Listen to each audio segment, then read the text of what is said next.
Hey DOT community, this is Zalon coming at you with a Relic Festival and update video.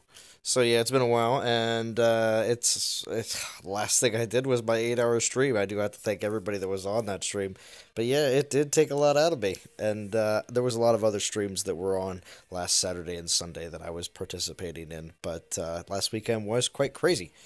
And we'll get into that just a second. We're going to go over the Relic Festival real quick. I will be doing one 4K pull on my main account here at the end of the video. We'll see what I get.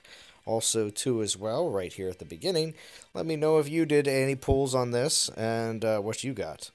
So, of course, first look, this came out yesterday, of course, so it's been running for 2 days now, so really not really first look, but here we do have the Orb of Death, Orb of Life, Banner of the Forest, Banner of Iron, Bow of Kings, Valoran's Helm. Now, Valoran's Helm, of course, that piqued my interest. I thought that was pretty cool. Besides from that, they go into a little more detail on some of the actual relics. They did mention the Xiphos. That's a good one as well here. So, also, too, down here in the Poison, they do mention Venom Seed, which is really good. I do have one of those. And Belted of Seat.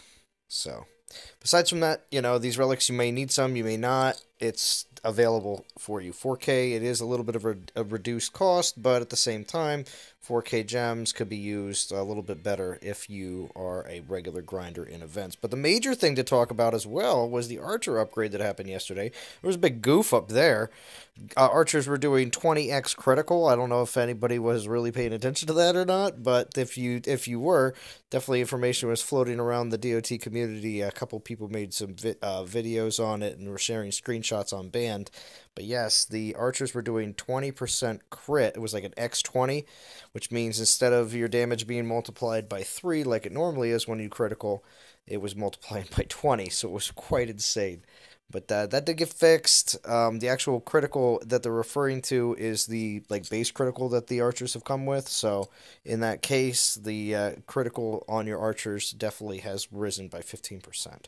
So look at it, definitely able to do 100% crit, especially with relics, because now archers are usually always signed with another troop on a lot of the titans that people use archers with. It's not just an archer only titan, so because of that, it does make it a lot harder to be able to get to 100% critical, since you're usually buffing the other troop besides the archers. So it should hopefully alleviate that and allow you to get your archer critical closer to 100%. So let me know what you think about that, DOT community. Let me know if you saw some crazy stuff yesterday. I'll leave it all in the comments. Also, too, I did make it here. Let's do some recap. So I did make it to get Lubu, and I of course got to level 10 of the and defeated level 10 in Conquest. I did get Lubu. My Lubu skills resist against lightning, armor piercing, health, and health. I was quite impressed with that, just for the simple fact that it's almost the perfect health build. I just needed one more health skill, but yeah, I don't know. Let me know what you think about that, DOT community.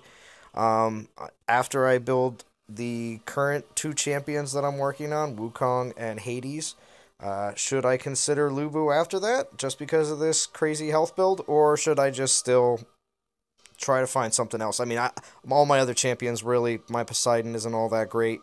I actually think that Alubu might be a good investment after that, unless another better champion comes along that I acquire, of course. But besides from that, I did get another Solgar. Let's take a quick peek at him, because of course all I had before was old school Solgar, and I'll show you what he looks like. Old school Solgar. He's got the old Spearman health and physical resist, lightning, and then resist against titans, and then spearman armor. Not the worst, but you wanted to get lightning troops involved with Solgar, and that's what they did with the other version of him that I have now. I'm going to be keeping this one. This is Storm Maiden Armor Piercing, Storm Maiden Health. Not totally certain if I'm going to be hardcore leveling this Solgar or not, but this is the one I'm keeping over that Spearman one. So, Let me know, DOT community. Is a Soul Guard, do you think, worth investing in? Because I'm working on some other Berserkers right now, so of course, again, this would be something that I would start a little bit later on. Because I still have my Thorhild at 31, so Thorhild's got to get up to 51 before I can start working another Berserker up. Besides from that, that's pretty much the stuff from the weekend. Of course, everybody had a lot of time on Monday with absolutely nothing going on to get your treasury down and everything else. I'll be honest, I definitely leveled up a few 4-star relics all the way to the top.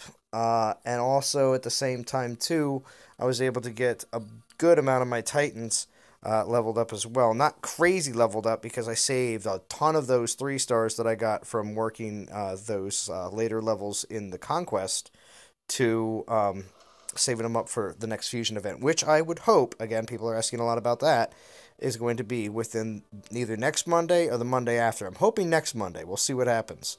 So when it comes down, before I do my pull and wrap up this video, I do want to talk about tomorrow's event.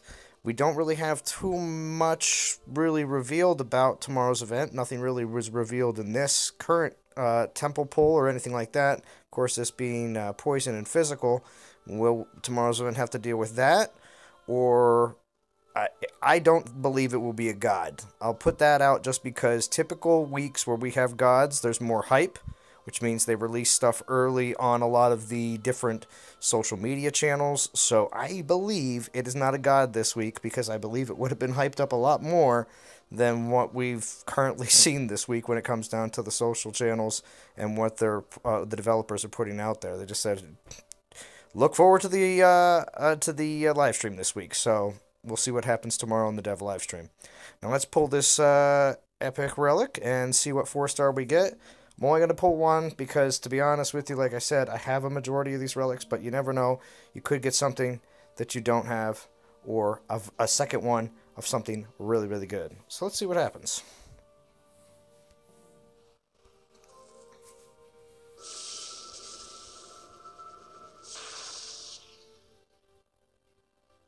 Ooh, Boots of Deceit. I'm pretty certain that's one I would like to have more than one of. Let's take a quick peek at Boots of Deceit. I'm pretty certain it's the one I'm thinking of. Unless it's one of the other boots.